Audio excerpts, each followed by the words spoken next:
morning everyone. So today we are starting up with a new chapter in IT, that is in information technology. The chapter name is communication skill. Okay, so you have to do all your work on the time, and you have to submit me on the fixed date that is given to you. Okay, so we are starting off with it. So class, as far as the syllabus is concerned of information technology, the pre-midterm syllabus is Part A, Unit 1, Communication Skill, Unit 2, Self-Management Skills, Part B, Unit 1, Fundamentals of Computer, and Unit 3, Word Processing. For all this, for throughout the whole year, in information technology, you have to make only one register for the 9th standard, and then children, as you all can see, in Unit 1st, Communication Skill, there are 4 sessions. The first session is Communication Cycle.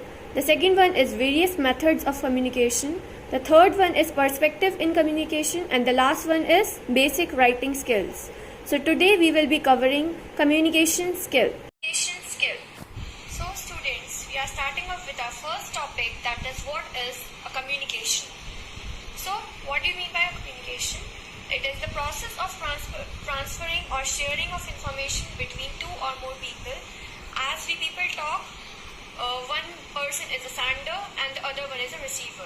So the person who sends the information from the first person to the another person is known as the sender, and the receiver who receives the information of the first person, that is the sender, is the receiver, and gives back the response to it. Okay, so now the second one is communication, a two-way process. How is it a two-way process? Because it consists of a sender and a receiver. Now, what does a sender do? A sender conveys a message to another person, and what do you mean by the receiver? The receiver just receives the response, receives the message from the sender, and gives back the response to it, to him or her. Okay? Now students, as you all can see it, that the two persons are here. The first one is the sender and the other one is the receiver. So the sender first sends the message to the receiver. Now what does a receiver do?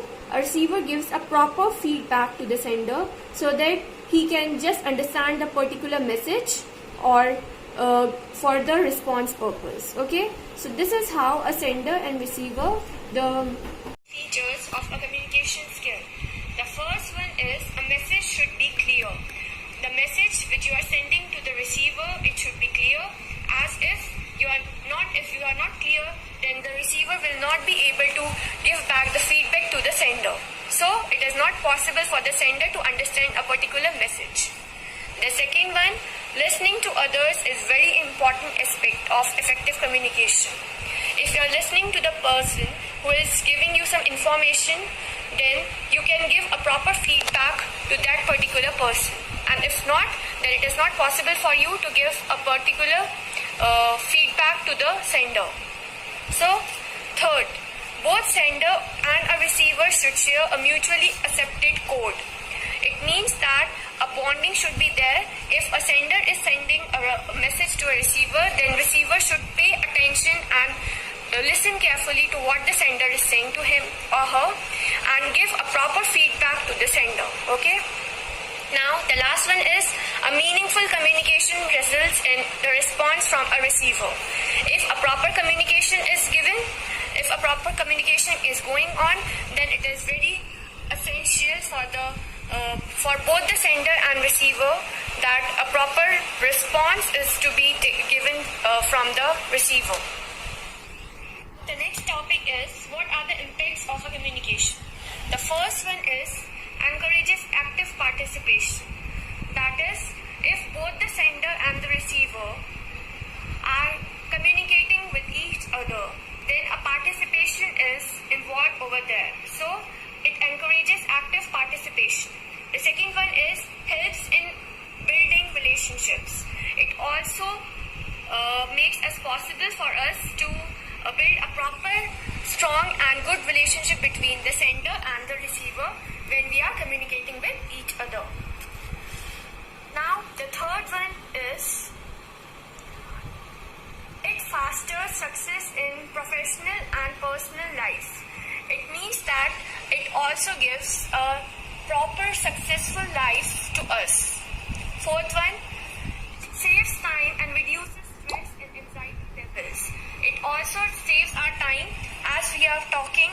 Then it is not possible. Then it is not necessary to just write anything. So it just saves our time and reduces stress and anxiety levels. As by communicating, we can just convey our message to the receiver, and the receiver can also give a proper feedback to us.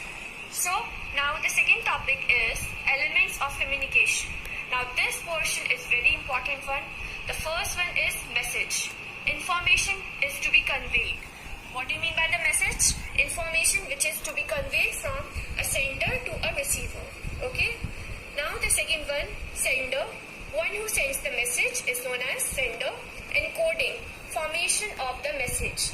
When a sender is sending a message to the receiver, then a process is involved over there. That is, a message is formed over there. Okay, that is encoding. The next one is communication channel. That is the medium. This is the medium between a sender and a receiver. This is the medium. Okay. So receiver, one who receives the message. This one is the receiver. The second person who is listening to the sender. And when the second person just gives the response to the sender, then it is known as receiver. Decoding, interpretation of the message. Now, how decoding is done? Interpretation of the message. What do you mean by the term interpretation? Interpretation of the message is done by the receiver. That when the message is sent from the sender side to the receiver one, the receiver just understands a particular message and gives a proper feedback to sender. And the last one is response. Okay. Okay. So now the next topic is barriers of effective communication. So the first one is environmental barrier. The physical conditions that affect the communication. For example, poor lighting, uncomfortable sitting arrangement. Talking to someone on a video chat, okay, and you're sitting in a room, and if the lighting is not proper in your room, okay, so the receiver will not be able to see you properly, and there will be a kind of barriers generated over there. So this is known as environmental barriers.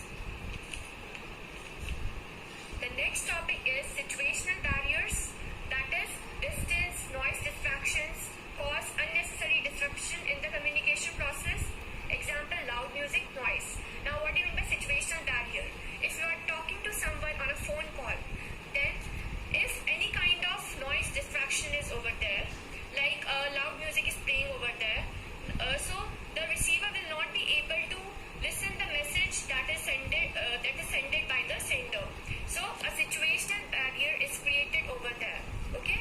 The third one is individual barrier. That is attitudinal, inattention, emotional state. These are all the states of a person, a particular person.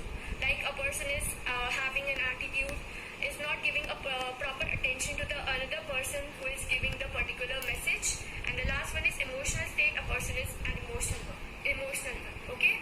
So this is all about today. So class, now about the homework. The first question, what is meant by communication? The second one, what are the elements of communication?